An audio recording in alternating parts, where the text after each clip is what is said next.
Aquí. Sí, por favor, muchas gracias. Bueno, buenas noches a todos. Si estáis preparados, empezamos con la rueda de prensa postpartido. Good evening, everyone. We'll start the press conference with the Fenerbahce head coach.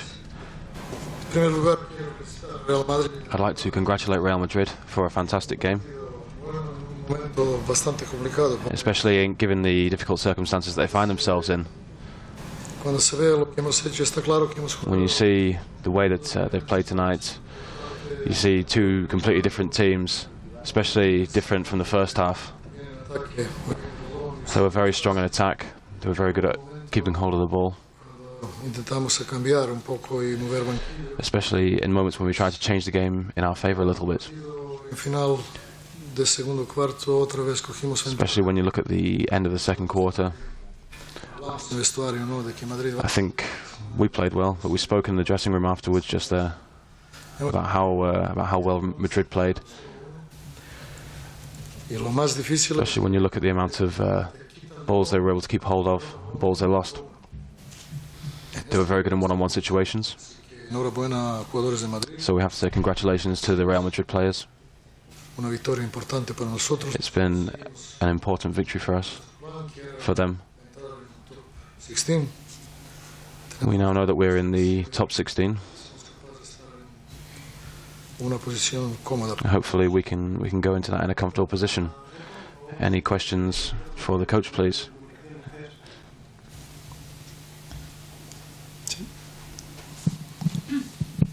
Javier Rodríguez, Planeta CB, decía usted en la previa que tenía miedo de sus jugadores que They said pensar que el partido estaba it was said previously that this could be maybe a slightly easier game for you, given the fact that you've already qualified. Do you think maybe the level of the team dropped down a bit against Real Madrid tonight? No, I don't think that. I think they came into the game very focused, and they were able to play a very good game. I think they've got a very good bench, very good team all round. I mean, especially when you look at the likes of Doncic, who is only 16 years old, showed incredible composure. I thought he was strong not only in defence but in attack as well. But I think they had some key players who played well for them. Sometimes, for example, our defence didn't do exactly what I wish they would have done, but that's the game. En Istanbul también tercer base que le estoy usando bastante Berg porque ayuda y aporta equipo. Obviously, we had some of our own players injured today, so we had to make some changes there. Mover banquillo, pero sigo pensando en So obviously we have possibilities, we have options on our bench, but in terms of the second half, they really came back stronger. ¿Qué tal? Buenas, Fran Fermoso de Canal Plus. Bueno, Sergio, hablas de jugadores importantes. You've spoken about important players who haven't necessarily had a good game today. In the second half, we saw the likes of Bogdanovic, for example, come off the bench. Si lo que quieres es encontrar unas sensaciones defensivas que hoy esos jugadores no te han dado, pero crees que después del banquillo te pueden dar en el futuro. Gracias. Do you think that the defensive options that you have will be maybe something that can help you strengthen the future? What do you think of the defensive options you have? I think for the likes of Datome, for example, he had a fantastic game. He's a fantastic player.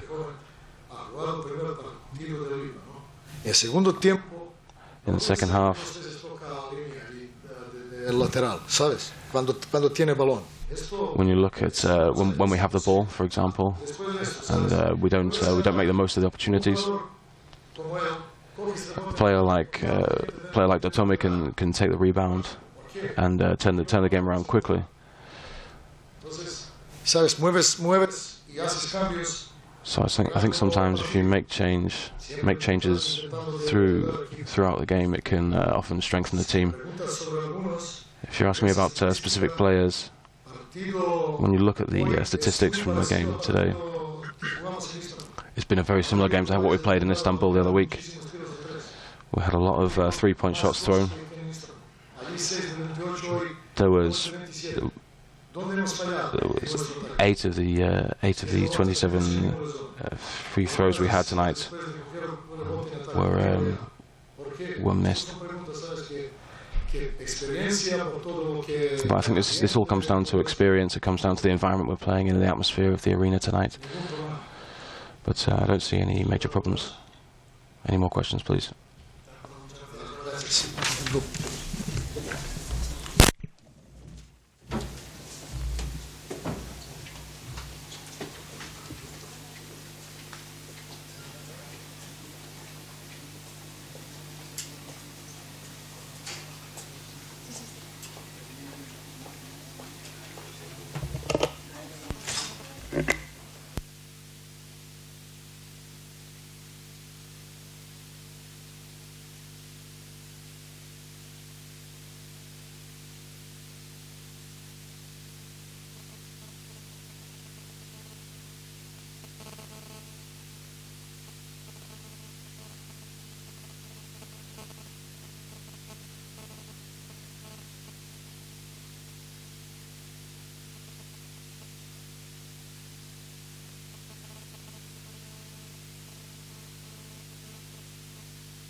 Good evening.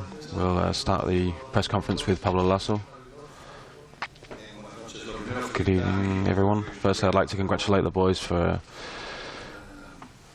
a game that was huge right from the word go. Creo que el inicio de partido en el que I think the start of the game, they played very openly. They were able to get 3 pointers. But I think slowly but surely we found our rhythm in defence. Obviously we had to go for a few second options in terms of the long shots that we took. But I think from then on we were able to keep recuperating and gradually getting back into the game. I think we grew as the game went on. We knew that it was going to be a hugely difficult game for us, especially given the circumstances that we find ourselves in. As I said before, I really want to congratulate my players. Any questions, please?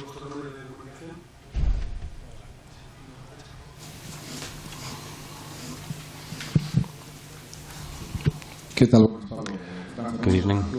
Good evening, Pablo. I'd like to ask about 2 moments in the game. Firstly, when you decided to take Doncic off as the point guard, and when you had Jeff Taylor on as the number 4, and your thoughts on those 2 moments in the game. Well, I think Luka Doncic has a fantastic basketball knowledge. He's a very intelligent player. I think perhaps if you look at Sergio Rodriguez, they're 2 players who are able to get us a lot of points. But I wanted to put Luka in there because he's very good at reading the game. He knows how to read his teammates. I mean, it's quite strange for a young lad of 16 years old. So, knowing how many minutes we were going to be able to give Rodriguez and Yule, we knew that we could put him in as a point guard in order to be able to move the ball around as we wanted. I think he did his job well tonight, and I think it was a good game for him all round. We saw in the game the situation with Chapu, for example. We're not too optimistic in terms of the short term with regard to him. But we knew that we needed to make them defend. We knew we needed to stretch them out across the court, especially with the likes of Majulic and with Jeff Taylor. They were able to defend in some really sticky situations for us. So we tried to find situations in the game when we could use the pick and roll and really stretch out their defense. And I think all the players out there really gave their all in terms of that. And I think we had some good shots on target. Buenas noches. Le preguntaba a tus jugadores si la de hoy había sido una victoria de corazón y ellos me decían que tanto. I asked your players earlier if today had been a victory from the heart, and they said yes, and there was a lot of emotion behind it. Would you agree with that? I definitely agree with that. I think when you look at the way we played today, the game, how it was. I said it beforehand. We were calm. The lads were very focused going into the game. And they were able to put great effort into the game and great force into the game, especially in a lot of situations where they were the real underdogs, especially in the one-on-ones, on the rebound, for example, especially when you look at the start of the game that we had. And with regard to this, I'm happy, and I'm happy with the response that the lads gave me today.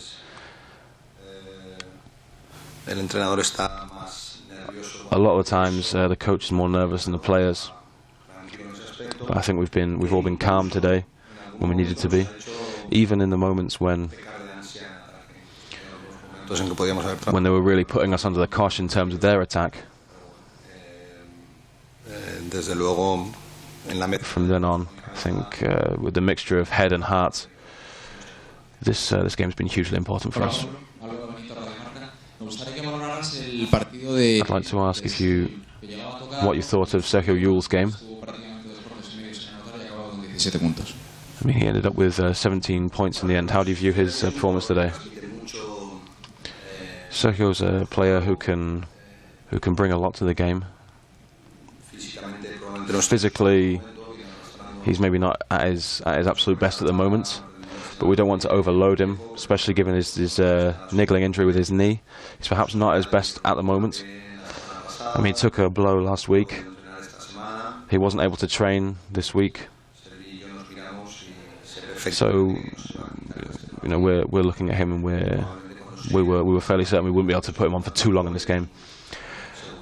But I think when you look at the way he played in the second half, he was very offensive, attacking. There were certain moments where he really came out on top. But that's the kind of player that he is, and I think he's a great example for the rest of the team. 28 points in the second half, Pablo. Do you think that's a question of changing attitude or changing focus? I think it's a bit of a mix of everything, really. I think in terms of how we like to play, we didn't have anywhere near as much possession as we wanted.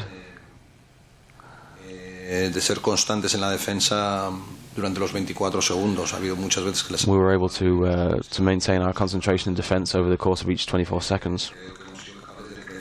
And I think we were able to grow defensively throughout the game.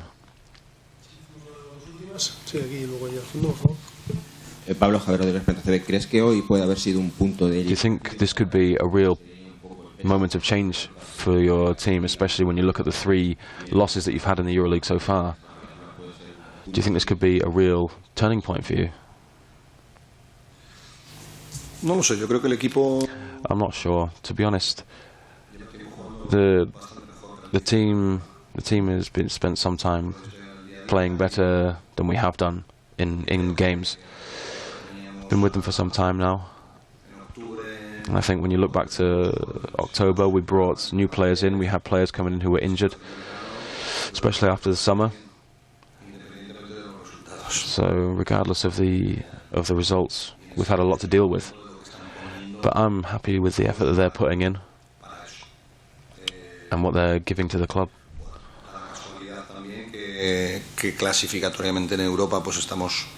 In terms of classification and qualifying in Europe, this is hopefully a step forward for us. Hopefully it'll get us towards the top 16. Obviously there's things that I can see in the team that should be better. But I think when you look at the physical situation that we're in, you know, we have Rudy, Trey Tompkins, for example, both have problems, especially when you look at Chapu and Sergei. You know, there's niggling injuries throughout the team. So given the situation, you know, we have to look at ourselves and realise that we're Real Madrid and we're able to go forward, to play in big games, give our all. Especially when you look at Luka Doncic, Jeff Taylor. I thought they were shining examples tonight. They played well. They brought a lot to the team. And when you look at the statistics of Manchulic, it's incredible. He had a fantastic game. And I don't think the numbers reflect that, to be honest. Buenas, Pablo. In the last few days, it's been said that Real Madrid will be looking for someone to replace Rudy Fernandez, for example, Casey Rivers. Would you be able to comment on that? As I said beforehand, we have an obligation to be present in the market. We're always looking, keeping an eye on the market.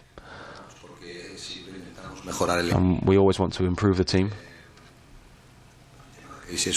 In terms of Casey Rivers, he's a Bayern Munich player, so it's not something that we can really discuss. He's obviously a key player for them as well. Es que siempre estamos pendientes del mercado y ahora estamos But we're always keeping an eye on the transfer market. que podría ser un buen momento para incorporar a alguien. And if it's a good moment for us to bring a certain player in, then we'll do it. Obviously, it's not easy for us at this moment in the season. Obviously, in 4 days when you've had 2 players become injured, it's not ideal. But we're always looking at what the transfer market can offer us. Thank you. Good evening.